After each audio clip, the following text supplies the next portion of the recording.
Hello, Seiiti Arata. If you are studying and if you need to increase your concentration, here are 4 tips, and the third one is the most difficult to put into practice, but it is the one that will bring you the best results. Find the right environment to study. Despite being an obvious idea, many people don't do anything to create an environment that is conducive to study. Imagine if I want to fly a kite. I need a wide field, I need a place with wind, or if I want to go fishing, I need where there is water and where there are fish. Isn't it obvious? And now, how come there are people who totally ignore the importance of the learning environment? No wonder they complain later that they cannot concentrate. If the environment is not appropriate, if every 5 minutes someone comes and interrupts, if the phone is full of beeping notifications, it is inevitable that you will have a hard time concentrating. So do yourself a favor now. Pause the video, look at the environment that you're using to study and write on paper at least 3 improvements that you will be able to make to concentrate better. You may have to talk to people who are nearby, or change your computer's notification settings, change the lamp, buy a ventilator if the room is too hot. Well, you get it. And you are the best person to identify what has to change.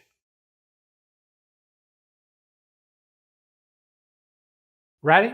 If you want to, you can share here in the comments the changes you made in your environment and the difference they have made. Just by changing the environment a little bit, you will already see a huge gain in your performance. Respect your study schedule. If the study is important, then the time has to be respected. To think, I'm going to study whenever I have some time, is disrespectful, because it means we're giving low priority to study. Therefore, to improve concentration, we will elevate the activity of studying to a level of greater performance. If our study has a high level of importance, then we will be able to define clearly the starting time of the study session, and if you find difficult to reserve some time in your schedule to study, that's an indicator that other activities are more important for you than studying, and therefore it will be very hard to concentrate. So when you're assembling your schedule, don't forget also to leave some windows of rest when you're not going to be studying, because it's during these periods that you'll be able to do other activities.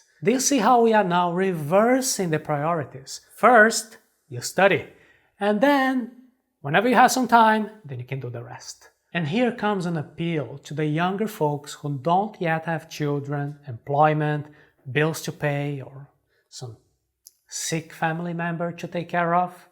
Look, if you don't have that kind of responsibility and you're not yet focused on your studies, you're just sitting on top of a treasure. It is during this time that conditions are favorable to study because you have fewer responsibilities. So enjoy as much as you can, because this is a very short and very precious phase. Use your brain actively. Remember when I told you that the third tip is the most difficult one to put into practice? Well, here it goes. Always keep your brain active when you study. Don't run on autopilot. Perform active reading. Ask yourself why things are the way they are. Try to understand the reason behind things. Get deeper. Don't stay on the surface. If you can stay fully engaged, there will be no difficulty concentrating. This is the flow state in which we are fully immersed in the activity. True learning is not just studying to pass exams. The aim of study is to understand. Unfortunately, many students open books because they have the obligation to get the minimum grade to pass. Their goal is to score the answers of the exercises. Well, of course, I want to get the answers right, but I need to know why that answer is right and why the other alternatives are wrong. In the classroom, I want to take good notes.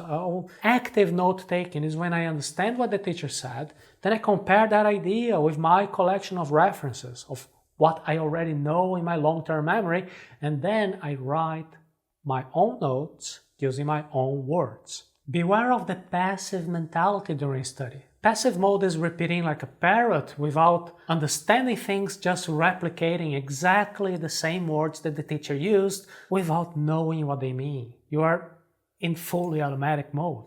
In short, I'm forcing my brain to process as much information as possible, much of which I am encountering for the first time, but also for the whole collection that I had stored. This whole process sets the information in my mind more efficiently. Sleep well and rest well. Don't study all night long without sleeping or disrespect your limits. Sleeping well is vital. The good study is long-term as we break a big goal into small pieces and move forward with consistency. As a bonus tip, check out our focus course. I'll give you the link here, Arata SE Focus Course. Concentration is essential for the study session. Without concentration, I'm wasting my time. I'm looking many times at the same paragraph in the book over and over again and not observing anything. That would be just a big waste of time. It does not make sense. If I am dedicating time to study, I want to make the best out of it. I want to have focus. Check the link here.